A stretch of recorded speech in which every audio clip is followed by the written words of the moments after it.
I was recently informed by my son that Trogzilla's wife, Amazona, gave birth to a pair of twin girl mountains, each roughly the size of Kilimanjaro, and that they, in turn, bore their own blocks off the old chip, so to speak. The cycle of childbirth seems to have proliferated faster and faster ad infinitum. Presently, it would appear that new generations are growing up at every instant.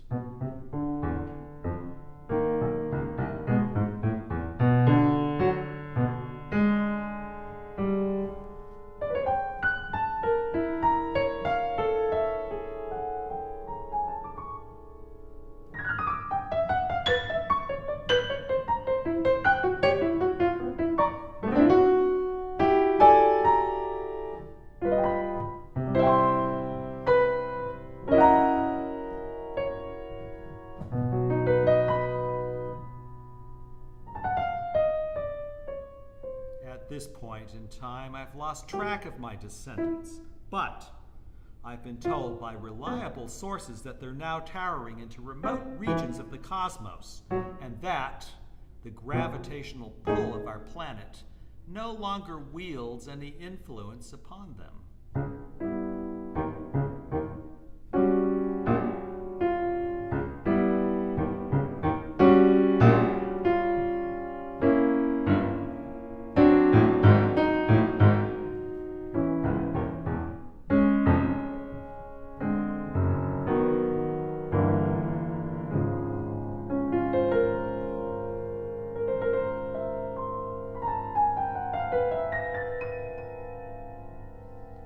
On the rare occasions I get outdoors, sometimes Tarzanosaurus will tote me in his vest pocket.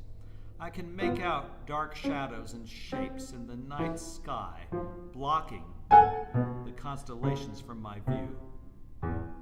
These debonairly free-floating figures, I'm told, are affiliates of the younger generation, zigzagging about their quotidian routines. Occasionally, they're multi-galacticals, to wit, Burger God, Spiral Bucks, Taco Nova, Space Mart, Universal Motors, etc. will make use of the empty ether in our portion of the galaxy to advertise their wares, at which point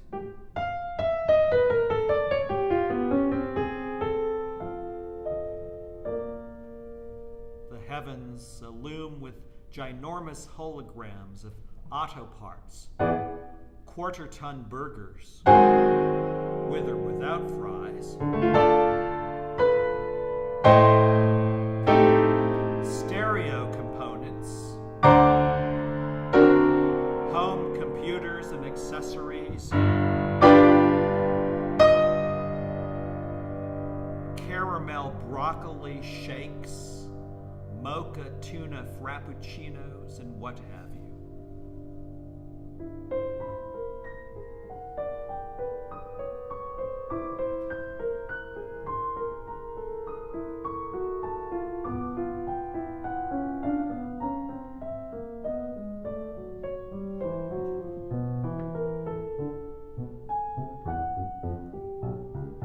Multi-galacticals, according to a set of studies conducted by a team of specialists overseen by Professor Thurmond Thumble of Beavis State University, were immense corporate monopolies that dominated all spheres of economic life in the cosmos.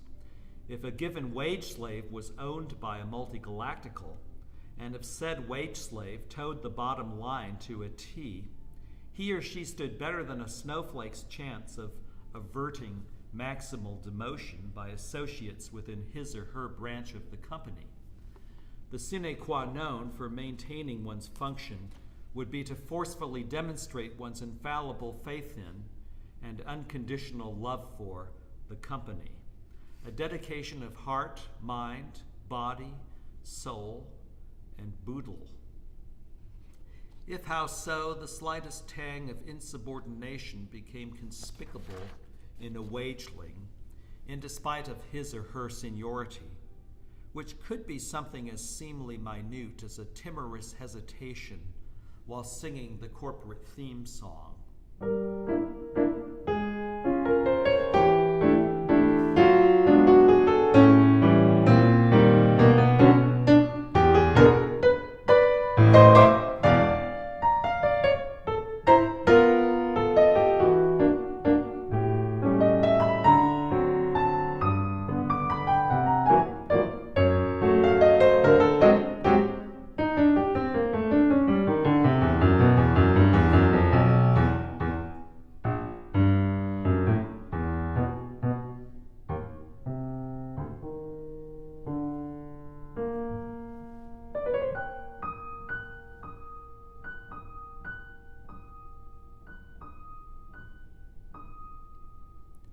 Or a failure to goose step in perfect time to the corporate parade march.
Waggling one's hips out of sync when called upon to bump the corporate belly dance.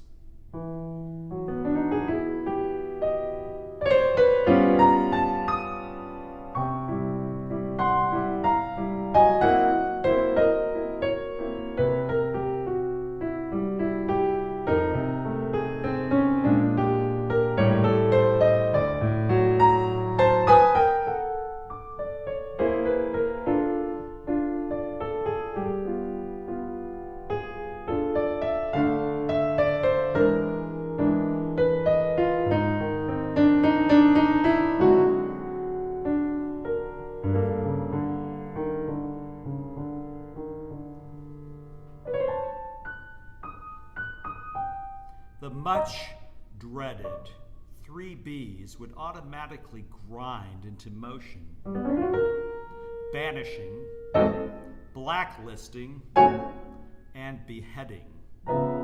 This, of course, was a figure of speech, for the process itself was designed to last for many sessions, so that flagged subversives would have time aplenty to curse their follies and rue not just the days they'd lapsed into their atroce and grimful transgressions, but also the very tides on which they themselves had been issued forth. Cost what it may, death with a capital D was the all-time verdict, since examples had to be set for the others to witness, lest they too enclasp such contumacious attitudes or mutinous inclinations.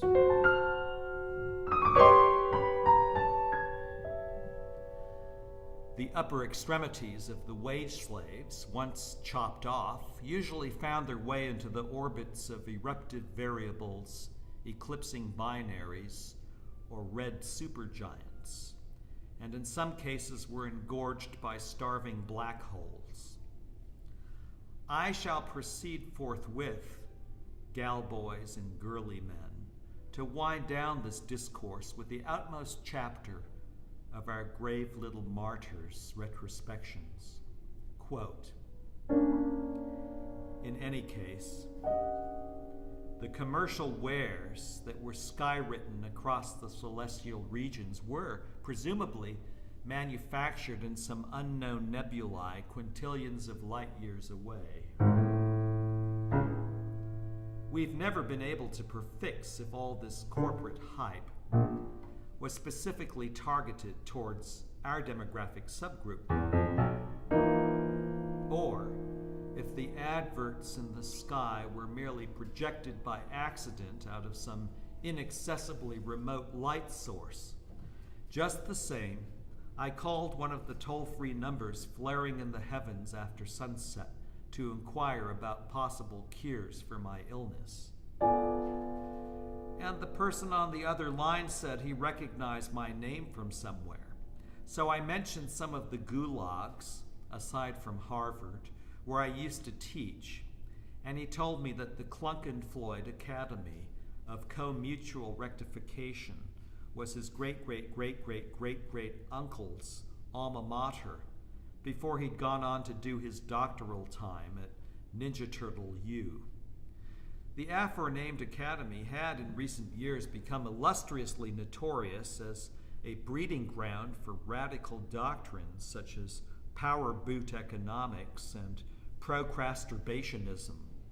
The staunchest advocates of such perspectives rapidly espoused structural and ideological reforms in various sectors of the inframarginal world, and the most impassioned proponents thereamong took up the cudgels for casualties of the growth plague, and even went so far as to raise funding to subventionize the construction of re-education accommodations for the offscourings of society. Between whiles, a maze of bureaucrats inside the bad administration who were sympathetic to the procrastinationist cause, and thereat accordant with its agenda, pre-registered the poor, the sick, and the elderly in holes and corners unbeknownst to them, to be housed in blocks of what were formerly used as hutches for hair shirts, jock straps, circular protectors, and such like, in the locker rooms of abandoned fitness centers.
quite recently, in what appeared, at least on the surface, to be a sweeping, magnanimous gesture on the part of our incumbent CEO, all forces from the occupied zones were withdrawn. All COINTELPRO agencies were dismantled, and all weapons of mass destruction were laid to rest. Of course, anyone with half the seeds in their pumpkin knew this was a sham, a Machiavellian ruse to garner financial support from non-business circles.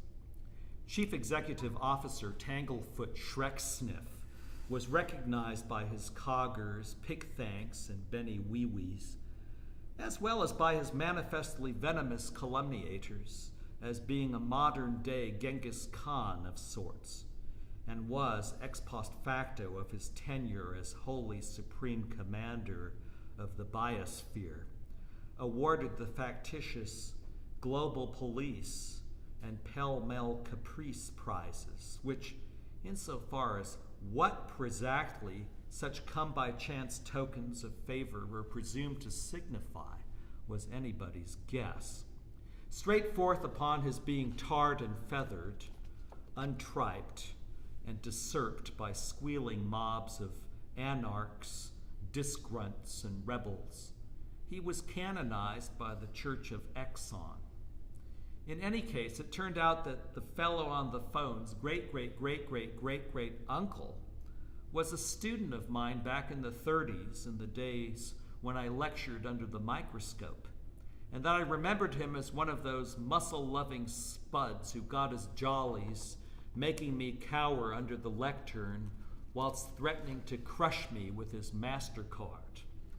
Well, as I learned from my conversation with this fellow on the phone, such pranks were performed at the instigation of Thargoyle, the preceptor, a sizable toad in our department who had a well-earned rep for being an astutely sequacious careermonger, and was known by various schlemazzles, whose ends he'd managed to play against the middle, to be a sliving, covetous, finagling conniver.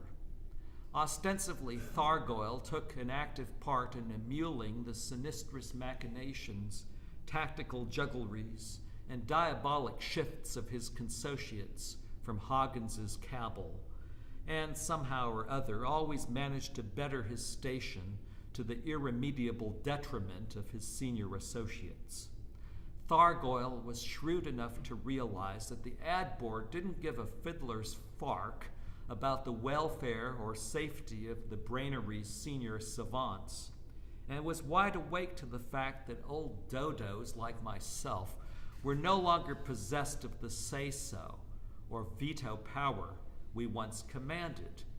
This was not only due to our Lilliputian proportions, but also to the increasingly laborious task of keeping in step with the latest research in our realms of expertise.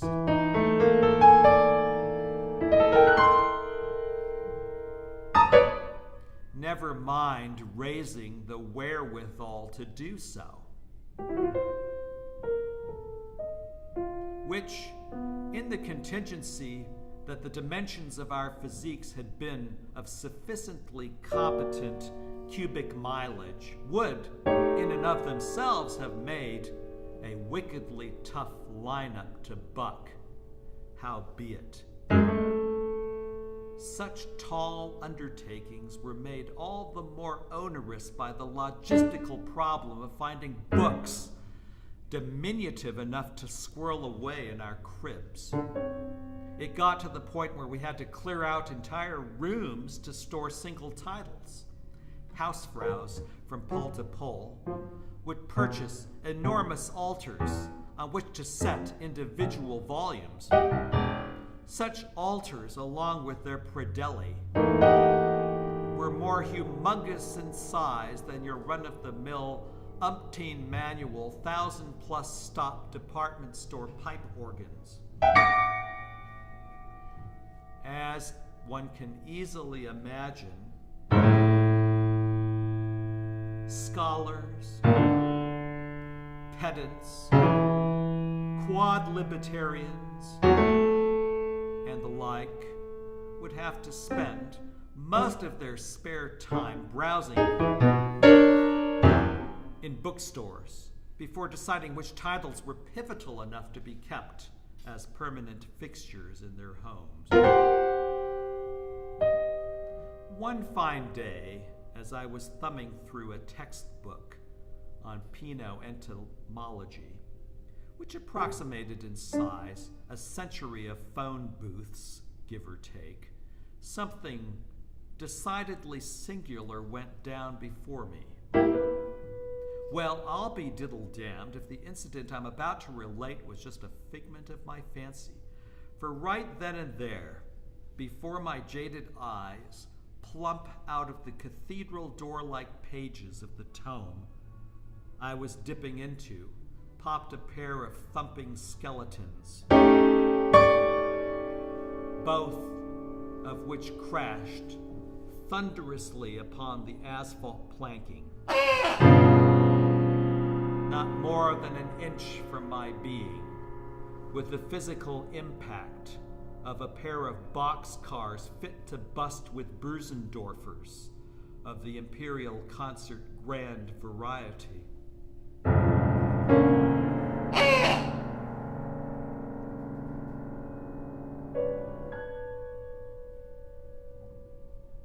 I can't even begin to describe the rickety-rackety biff-boom-bang these relics made on their point of collision.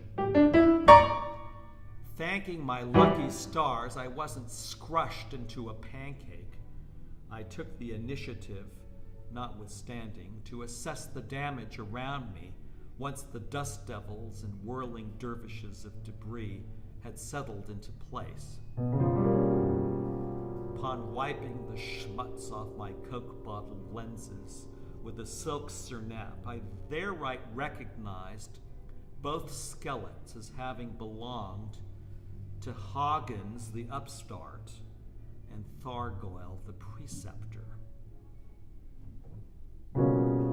I knew it was they on account of the ostentatiously tweedy Brooks Brothers suits that hung in tatters from their bones, along with their signature custom-made skunk skin, aardvark, and porcupine leather funny bone patches.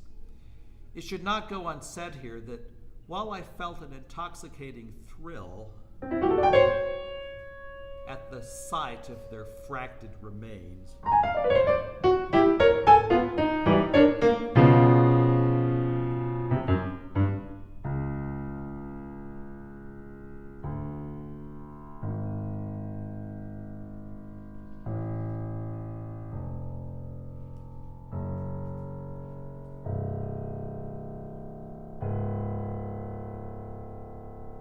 which prompted an appreciative chuckle from my lips, accompanied by the consoling thought that there might be some give and take in the world after all.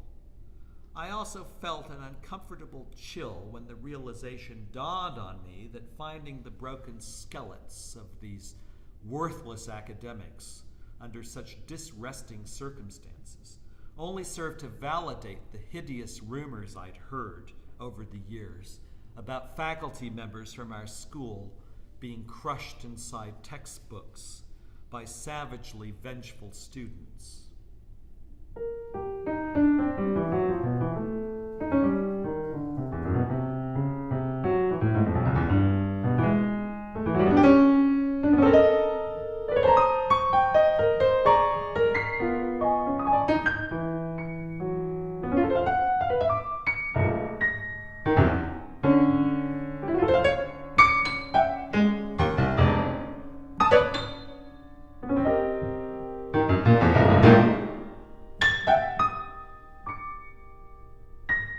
Because the younger generations capitalized on our insatiable thirst for reading material. They made a point of installing elevator shafts in the bookshops to lift us from one level to the next, which enabled us to peruse the blurbs that were splashed across the spines for our benefit. Each shelf was equipped with a special crane one could operate to open the books and turn their pages. Such benevolencies, though well-meant, were good and fine, yet fell grievously short of addressing the fundamental posers, rulers, and sticklers we were attempting to tackle. Sometimes it would take fortnights, even entire semesters, before I could come to a prudent verdict in respect of which title to purchase and bring into my home. Commercial publishing houses like Elvis Press, Butthead Books, and Pogo and Bozo Limited, among others, pandered to the brute and tabloid gothisms of the micromorph bourgeoisie by publishing finger-sized opuscules which, though ponderously clumsy by second millennium standards in terms of one's having to schlep them, were nevertheless strategically manageable in their dimensions, insomuch as it was possible to transport them on mattress carts, maintenance platforms, vending machine hand trucks, and so on. Be that as it may, such houses, although in easy enough circumstances to be magnanimous to their midgetine patronage, issued only backlists of space operas, spy boilers, blood freezers, spine tinglers, yellowbacks, penny dreads, whodunits, and then some. Not exactly fodder for the quizzical minds of our noted faculty's vest pocket contingent.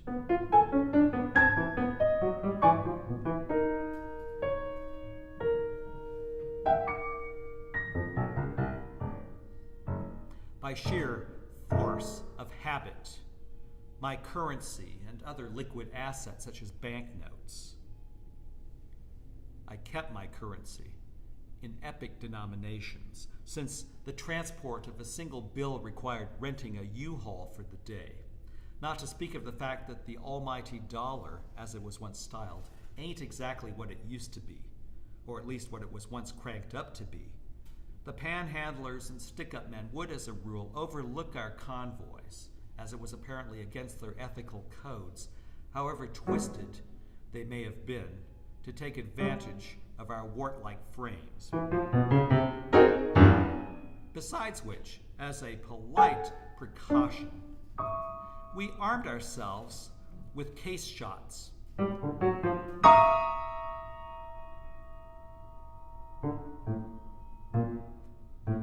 Containing pellets of crushed glass fragments and hydrogen cyanide gas, which could be fired out of ballistic missile launchers from embrasures in our vans. The book clerks, incidentally, were graciously obliging towards us, since they knew we'd let them pocket any spare change we couldn't fit into our trucks. Anyhow, having neither the go-juice nor bluster to ramble on much further, suffice it to say that the drifts and developments of the past few decades have transmogrified at such an alarming rate, I've had to demit myself to a catatonic stupor of anonymity in my métier. The enduring contributions I once made to my discipline are all but clean forgotten. Moreover, I've come to be as good as unseen, if not unborn, to my baby colleagues.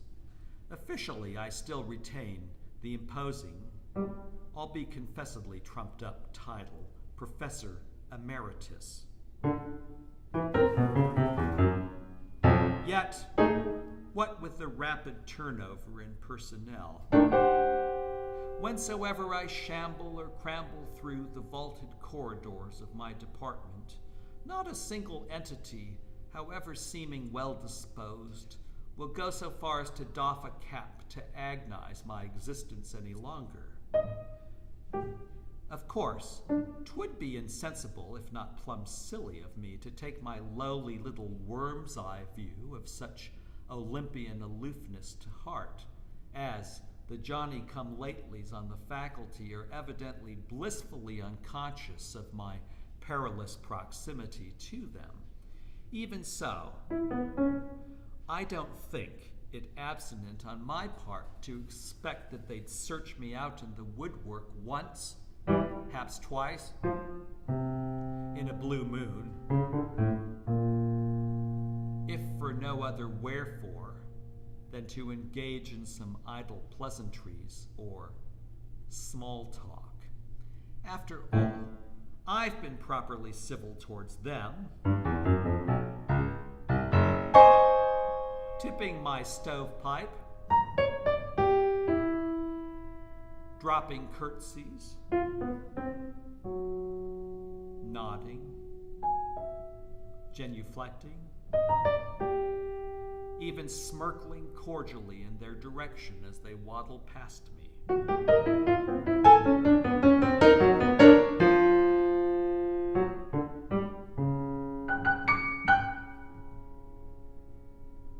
Though, granted, I do have to take cover now and then to dodge the meteoritic fallout from their flicking belvederes, or sidestep the blouts of cheese, spam, and cookie crumb boulders hailing from their lunch boxes, or parry the projectiles of peanut shells, candy wraps, pizza crud, spent syringes, used condoms, and what have you, slackly misthrown into their shit cans, etc., from whence it ought not be inferred that I'm eluding their fellowship, au contraire. By no means whatso should my watchful reserve, in point of my physical surety, be suchwise construed. Besides which, it wouldn't exactly impair their prestige to get to know me, or at very least my writings, considering my testimoniums were once known to engender favorable outcomes for the budding careers of many a pingling young spoon.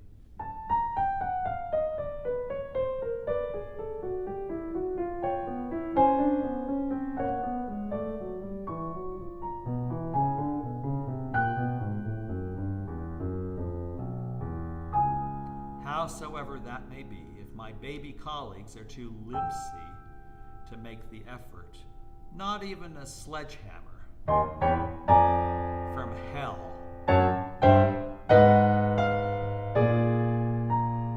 can loosen their domes from the marble blocks in which they're encased.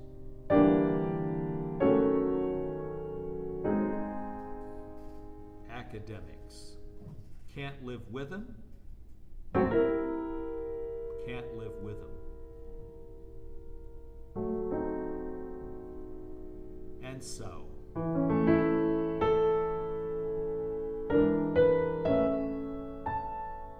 resigning myself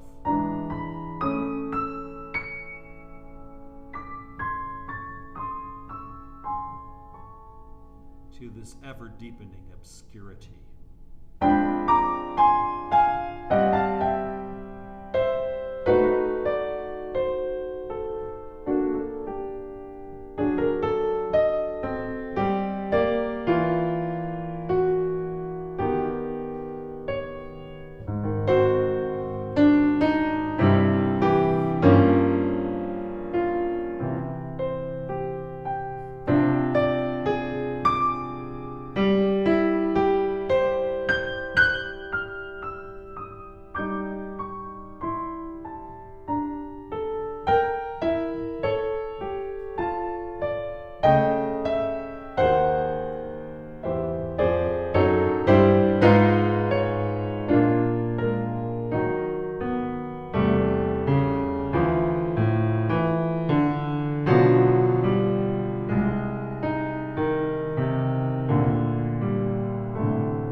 edging myself ever closer to the stroke of invisibility, even whilst to my significant other, I'm ready to lay down the old knife and fork as a means of exfiltration from this topsy-turvydom. The morbid growths inside my lungs cause me acute, almost unendurable discomfort, especially at night, and it's become increasingly cumbrous to catch my breath. Brynhilda, at my son's suggestion, arranged to have me move from the pepper caster to a breezier location on the windowsill in her boudoir, where the sun shines in from the garden. It helps assuage the pangs to a certain degree, and is altogether preferable to the poor ventilation we have to admit from the perforated top of our shaker. Of late, I've enjoyed reclining in my wing chair beside Helga, watching the neon announcements flashing in the heavens after sunfall.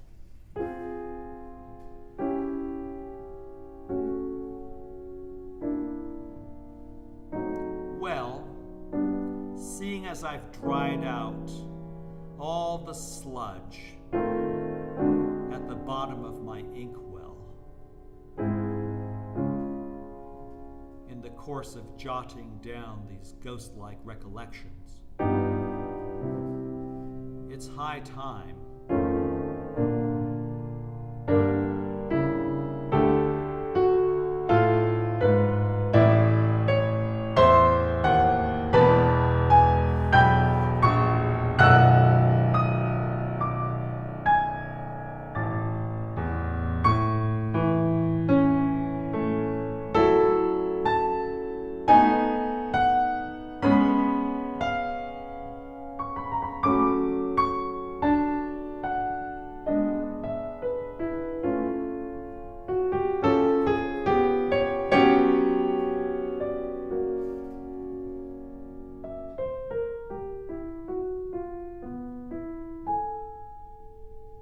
It's high time I asked the big woman to bury them somewhere, perhaps in one of the flower pots on our front stoop. My confidence wanes by the minute, howso, that my cautionary words will ever be uncovered. Nevertheless, in the off chance that they're dug up someday, it's my ardent hope that what I've recorded here will serve as an indicator to whomsoever reads it of the amnesic patterns that recur continuously from one generation to the next. I've seen wars fought under shifting ideological guises, and while there are bona fide endeavors on the part of the powers that be to assiduously, if not systematically, study and learn by osmosis the rude lessons of history, the constructions of past events are uniformly perversified, and the same old power struggles persist. Such currents extend into every facet of our culture, including the arts, the endless shifting of blind spots. I thus deem it of paramount import that future generations won't fail to give heed to the counsel of their elders, in despite of our dwindling dimensions, especially when we come to be feckless and puny, even calcified and fossilized as I now am. I say this because the unold, to wit, whosoever chances to read this parchment, might upgrave a trenchant insight or two from our deep-buried wells of hitherunto wasted after wisdom. And in the event that they are adequately forewarned, they can better prepare themselves for the nameless hardships they'll have to outface in their own declining years. My breath grows short and sounds gurgly. As it goes, I haven't eaten in several days, which is far from being a healthful sign. I can feel a stagnant spawn of spittle and snot accruing inside my gullet. I can also sense a miasmic rush of s'more assailing to evict its way therethrough. On account of these 11th hour unfoldings, I expect it's now time for me to bid my readers a wistful adieu. Unquote. This narrative concludes with Professor Klein's sprawling signature by the date of his passage, April 14th, 2057. Ladies and gentlemen, I want to express to you my profound appreciation at your generous forbearance and self-restraint. Thank you ever so kindly. Good night, and dog bless.